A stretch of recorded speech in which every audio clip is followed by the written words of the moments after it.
এই দুর্যোগের সময় ৬০-৬৫ লাখ দুর্গত মানুষের পাশে যেভাবে ১৮ কোটি মানুষ সহযোগিতার হাত বাড়িয়ে দিয়েছে এবং যে আবেগের বহিঃপ্রকাশ দেখছি, যে সহমর্মিতা মহানুভবতা দেখছি, সেটি এক কথায় অসাধারণ। এক বাংলাদেশের একটা মানবিক বাংলাদেশের যে দৃষ্টান্ত আমরা স্থাপন করেছি বা করছি, সেটি সারা বিশ্বের কাছে অনুকরণীয়, অনুসরণীয় হয়ে থাকবে। দর্শক, এ পর্যায়ে সবাইকে আমন্ত্রণ জানাচ্ছি সংবাদপত্রের পর্যালোচনা ভিত্তিক পত্রিকার চোখে দেশ অনুষ্ঠানে।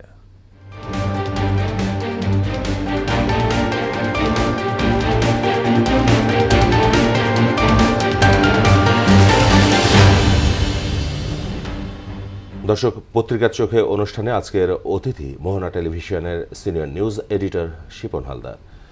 শিপন, পত্রিকার চোখে দেশ অনুষ্ঠানে আপনাকে স্বাগত। আমরা আপনার সাথে আলোচনায় আসবো, তার আগে দেখে নেই পত্রিকার শিরোনামগুলো। দর্শক, আমার হাতে প্রথমে রয়েছে দৈনিক প্রথম আলো। তাদের শিরোনাম: দেশবাসীকে ঠিক করতে হবে কখন আমাদের ছেড়ে দেবেন, জাতির উদ্দেশ্যে প্রধান উপদেষ্টা। রূপকথার মতো এক জয় রাওয়ালপিন্ডি টেস্ট নিয়ে। দৈনিক ইত্তেফাকের শিরোনাম রয়েছে: নির্বাচনের সময় ঠিক হবে রাজনৈতিক সিদ্ধান্তে, আর কালো টাকা তৈরি করতে দেয়া হবে না অর্থ উপদেষ্টা। দৈনিক সমকাল তাদের শিরোনাম: নির্বাচন কখন হবে সেটি রাজনৈতিক সিদ্ধান্ত, শিক্ষার্থীদের ধাওয়ায় সচিবালয় ছাড়লেন আনসাররা। বাংলাদেশ প্রতিদিন তাদের শিরোনামে রয়েছে: কখন নির্বাচন সেটা রাজনৈতিক সিদ্ধান্ত, ভাসছে লাশ, ত্রাণের জন্য অপেক্ষা। দৈনিক দেশ রূপান্তর তাদের শিরোনাম: কতদিন থাকবো জনগণই নির্ধারণ করবে, ক্রিকেটেও বিপ্লবের রং। দৈনিক বণিক বার্তা তাদের শিরোনাম আছে: বৈষম্যহীন সমাজ গড়ার স্বপ্ন পূরণে আমি অঙ্গীকারবদ্ধ। জাতির উদ্দেশ্যে দেয়া ভাষণে doctor Yunus. The Daily Star তাদের শিরোনাম: timing oppose a political decision. Shipon, আমরা শিরোনামগুলো দেখলাম, আপনার কাছে ফিরতে চাই। আমরা গতকালকে দেখেছি যে জাতির উদ্দেশ্যে প্রথম ভাষণ দিয়েছেন ডক্টর ইউনূস, এবং অন্তর্বর্তী সরকারের প্রধান হিসেবে তিনি বন্যার্তদের জন্য ১,০০০ কোটি টাকার একটা ত্রাণ তহবিল জোগাড় করেছেন। বিষয়টিকে আপনি কিভাবে দেখছেন?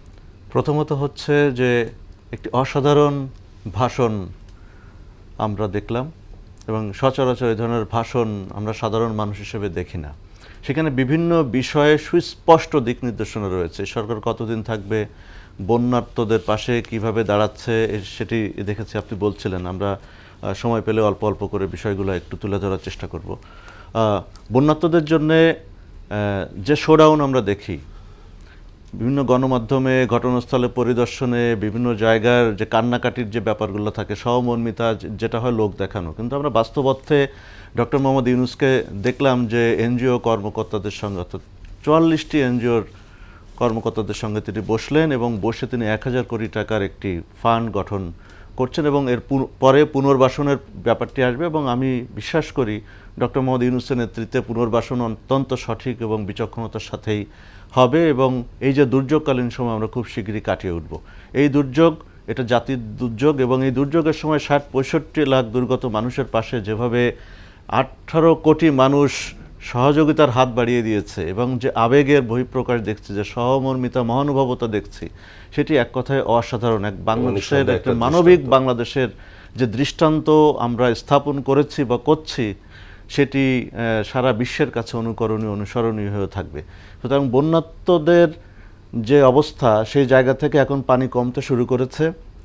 একই সাথে রোগবালাই, অর্থাৎ পানিবাহিত যে রোগবালাই, সেটি বাড়ছে, এবং বন্যা পরবর্তী যে রাস্তাঘাট, ফসলি জমি, ঘর বাড়ি তাদের তৈরি করে দেওয়া, তাদের পুনর্বাসন, তাদের চাকরি বা কৃষিকাজে ফেরত পাঠানো, সেক্ষেত্রে ক্ষুদ্র ঋণের একটি ব্যাপার কিন্তু চলে আসবে আবারও, এবং তার পরবর্তীতে সরকারের কিছু দ্রুত পদক্ষেপ নিতে হবে। রাস্তাঘাট ঠিক করা, স্কুল, কলেজ, শিক্ষা প্রতিষ্ঠান, ব্যবসা প্রতিষ্ঠান সহ অন্যান্য প্রতিষ্ঠানগুলোর সঠিকভাবে পরিচালনার জন্য, কার্যক্রম শুরু করার জন্য এক ধরনের জোর তৎপরতা সরকার নিচ্ছে, এবং আমরা খুব আশাবাদী যে এই ধরনের দুর্যোগ খুব সহজেই আমরা কাটিয়ে উঠব।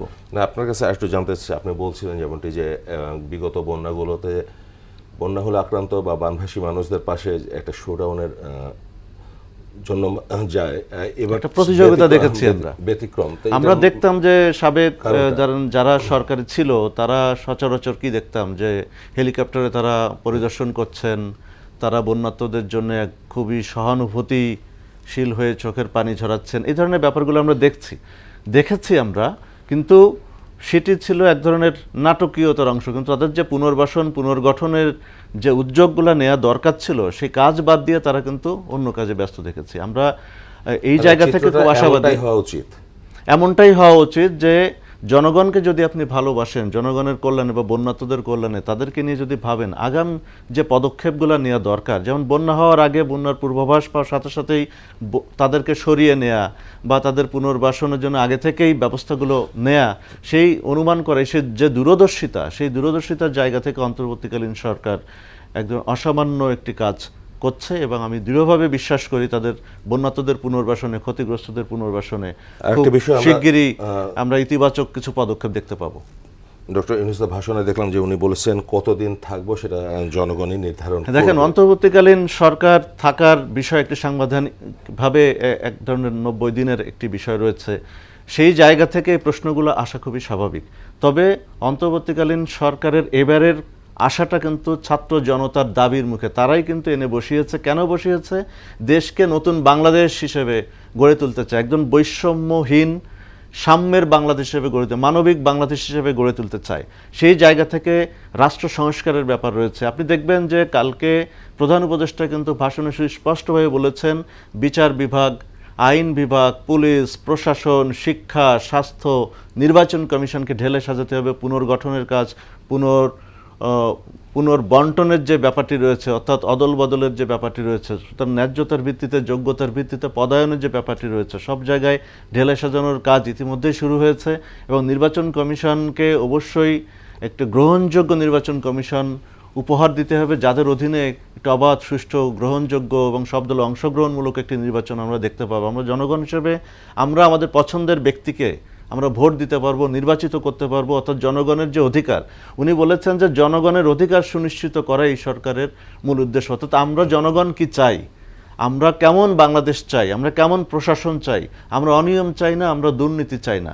সেই জায়গা থেকে একটি অনিয়ম মুক্ত, দুর্নীতিমুক্ত প্রশাসন এবং দুর্নীতিমুক্ত একটি সমাজ বা রাষ্ট্র কাঠামো গড়ে তোলার জন্য যে চ্যালেঞ্জগুলো রয়েছে, সেই চ্যালেঞ্জগুলো মোকাবেলায় অন্তর্বর্তী সরকার দৃঢ় প্রতিজ্ঞ, অঙ্গীকারবদ্ধ, এটি সুস্পষ্টভাবে বলেছেন। আর বলছিলেন যে কতদিন এই সরকার থাকবে। দেখেন, ছাত্র জনতা তাদের নিয়ে এসেছে, তাদেরকে এখন কাজ করতে দিতে হবে। আপনি দেখবেন যে গতকালকে আনসারদের একটি অপরিণামদর্শী একটা কর্মসূচি আমরা দেখেছি, সচিবালয় ঘেরাও করে তারা এক ধরনের দাবি আদায়ের নামে তারা এক ধরনের অরাজকতা করেছে। সেখানে ছাত্র জনতার উপরে হামলা হয়েছে, অন্যতম সমন্বয়ক হাসনাত আবদুল্লাহ আহত হয়েছেন।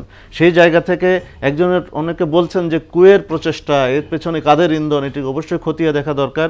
এবং আমরা চাই, এবং প্রধান উপদেষ্টাও বলেছেন যে তোমাদের দাবিগুলা সেটা লিখিতভাবে দাও, আমরা আমাদের কাজে ব্যাঘাত ঘটিও না। এবং এই একটি জিনিস উনি সুস্পষ্টভাবে বলার মাধ্যমে এটাই প্রমাণিত হয়েছে যে দাবিগুলো লিখিতভাবে দাও, একটু সৌন্দর্যের মধ্য দিয়ে দাও, তারা কাজের ফাঁকে এই দাবিগুলো নিয়ে বিবেচনা করবে। এবং তারা যেহেতু জনগণের স্বার্থ সংরক্ষণের জন্যই এখন দেশ পরিচালনা করছেন, সুতরাং আমাদের সে বিশ্বাস, আস্থা রাখতে হবে, তাদেরকে সময় দিতে হবে, তাদেরকে সহযোগিতা করতে হবে। সুতরাং আরেকটি ব্যাপারটি তিনি বলেছেন, আমি সুস্পষ্টভাবে উল্লেখ করতে চাই যে মিথ্যা মামলা, এই যে মিথ্যা মামলা দিয়ে হয়রানির ঘটনা ঘটছে, মামলার জন্য চাপ প্রয়োগ করা হচ্ছে, তিনি কিন্তু বলেছেন যে না, যারা দায়ী, যাদের বিরুদ্ধে সুনির্দিষ্ট অভিযোগ রয়েছে তাদের বিরুদ্ধে মামলা দাও, কিন্তু হয়রানির উদ্দেশ্যে যদি মামলাটা দেওয়া হয় তাহলে আগের পরিস্থিতি থেকে বর্তমান পরিস্থিতির কোনো পার্থক্য রইল না। আপনি দেখবেন যে সাকিব আল হাসানের নামে যখন গার্মেন্টস শ্রমিক হত্যা মামলাটা হলো, তিনি তখন কানাডাতে একটি লিগ খেলছেন। এবং আপনি দেখবেন যে তিনি যখন রাওয়ালপিন্ডি টেস্ট আমাদের একটি এখন এক ধরনের গর্বের ব্যাপার, এই যে প্রথম পাকিস্তানের মাটিতে বাংলাদেশ একটি টেস্ট জয়লাভ করল এবং সেটি 10 উইকেটে, সেখানে সাকিব আল হাসান অনবদ্য অবদান রেখেছে। মুশফিকুর রহিম সেঞ্চুরি করতে পারেননি। এর জন্য সবচেয়ে বড় যে বাঁহাতি স্পিনার হিসেবে সাকিব আল হাসান বিশ্ব রেকর্ড করেছেন। এবং দেখেন, এই পেছনে ফেলে এই যে অর্জনগুলো, এটা বাংলাদেশকে রিপ্রেজেন্ট করছে সারা বিশ্বের কাছে। এবং সাকিব আল হাসান বাংলাদেশের ক্রিকেটের পোস্টার, তার নামে যদি মিথ্যা মামলা হয়, বাংলাদেশ সম্পর্কে একটা ভুল বার্তা বিশ্ববাসীর কাছে যাবে, ক্রিকেট প্রেমীদের কাছে যাবে, বাংলাদেশের আইন শৃঙ্খলা সম্পর্কে এক ধরনের নেতিবাচক প্রভাব পড়বে। সুতরাং এই কথাটি অন্তর্বর্তীকালীন সরকার নিশ্চয়ই উপলব্ধি করেছে যে মিথ্যা মামলা যেভাবে মামলা হচ্ছে ঢালাওভাবে, সেখানে মিথ্যা মামলার সংখ্যাও থাকছে। সুতরাং এই জায়গাটি যেন না হয়, নিরপেক্ষভাবে যারা অন্যায়ের সঙ্গে, অরাজকতার সঙ্গে, হত্যাকাণ্ডের সঙ্গে যুক্ত, জড়িত, তাদের নামে সুনির্দিষ্ট অভিযোগে মামলা হোক, তাদের নামে বিচার হোক, তাদের দৃষ্টান্তমূলক শাস্তি সাধারণ মানুষ হিসেবে আমরা চাই। তবে এটাও চাই না যে মিথ্যা অভিযোগে মিথ্যা মামলা দিয়ে কাউকে হয়রানি করা হোক। যদি এই ধরনের ঘটনা ঘটে, যারা মিথ্যা অভিযোগ করে তাদের বিরুদ্ধে দ্রুত ব্যবস্থা নেওয়ার দাবি জানাই আমরা। আমরা আমাদের অনুষ্ঠানের একেবারে শেষের দিকে আপনার কাছে ছোট্ট করে একটু জানতে চাইব, গতকাল সচিবালয়ে যখন আনসার সদস্যরা সমন্বয়কদের আটকে রেখেছিলেন, ঠিক সেই মুহূর্তেই ঢাকা বিশ্ববিদ্যালয় থেকে ছাত্র জনতার একটা মিছিল দিয়ে তাদের উদ্ধারের চেষ্টা করছে। এই বিষয়টা দেখেন, প্রথম কথা হলো যে এখন বাংলাদেশের আইডল হচ্ছে বৈষম্য বিরোধী ছাত্র আন্দোলনের যারা রূপকার, অর্থাৎ এই নতুন বাংলাদেশের যারা রূপকার, সুতরাং বাংলাদেশকে নতুনভাবে দেখার, নতুন বাংলাদেশকে নিয়ে চিন্তা করার একটা অসাধারণ সুযোগ আমাদের সামনে করে দিয়েছেন এই শিক্ষার্থীরা। সুতরাং তারা যেভাবে বাংলাদেশকে নির্মাণ করতে চাচ্ছে তাদের মনের মতো করে, সেখানে তাদের উপরে হামলা, তাদেরকে আটকে রাখা, এটা খুবই ন্যাক্কারজনক ঘটনা এবং সমালোচনা এবং বিবেকহীন, বিবেক বর্জিত একটি বিষয়। আমরা মনে করি এটা কোনো সাধারণ জ্ঞানের মধ্যে নয়। যখন দেশ বন্যা মোকাবেলা করছে, যখন দেশ পুনর্গঠনে ব্যস্ত, তখন এই ধরনের অযৌক্তিক, অমানবিক, অগ্রহণযোগ্য যে কর্মসূচির নামে যে কর্মকাণ্ড তারা চালিয়েছে, সেটা নিন্দা প্রকাশ করা ছাড়া আর কোনো বিষয় নেই। সেক্ষেত্রে প্রশাসনকে অবশ্যই কঠোর হতে হবে। এবং আপনি জানেন যে সচিবালয়, প্রধানমন্ত্রীর প্রধান উপদেষ্টার বাসভবন সহ আশপাশের এবং কার্যালয় সহ আশপাশের বেশ কিছু গুরুত্বপূর্ণ জায়গায় সভা সমাবেশ, গণজমায়েত ডিএমপিকে নিষিদ্ধ করেছে। এটি একদিক দিয়ে বলতে গেলে হ্যাঁ মানবাধিকার লঙ্ঘন, কিন্তু বর্তমান বাস্তবতা এমন, সেক্ষেত্রে এর বিকল্প কোনো কিছু নয়। সুতরাং কখনো কখনো প্রশাসনকে কঠোর হতেই হবে, কেননা স্বাধীনতা মানে এই না যে অরাজকতা তৈরি করব, অন্যের ক্ষতির কারণ হব, দেশের উন্নয়নকে বাধাগ্রস্ত করব। সুতরাং সেই জায়গা থেকে প্রশাসনকে প্রয়োজন অবশ্যই কঠোর হতে হবে।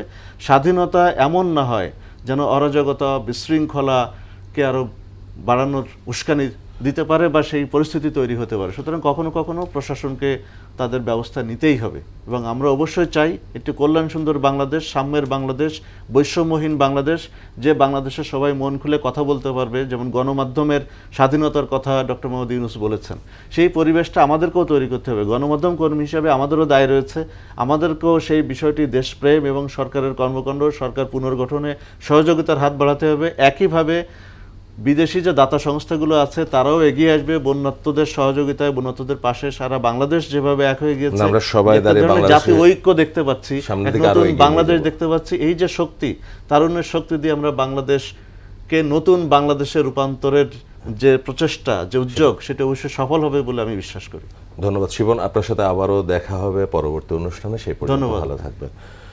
দর্শক, একটি মানবিক বাংলাদেশ গঠনের পথে আমরা এগিয়ে যাচ্ছি। আমরা প্রত্যেকে নিজ নিজ জায়গা থেকে এই বাংলাদেশে বিনির্মাণে অংশ নেব, এটাই আমাদের প্রত্যাশা।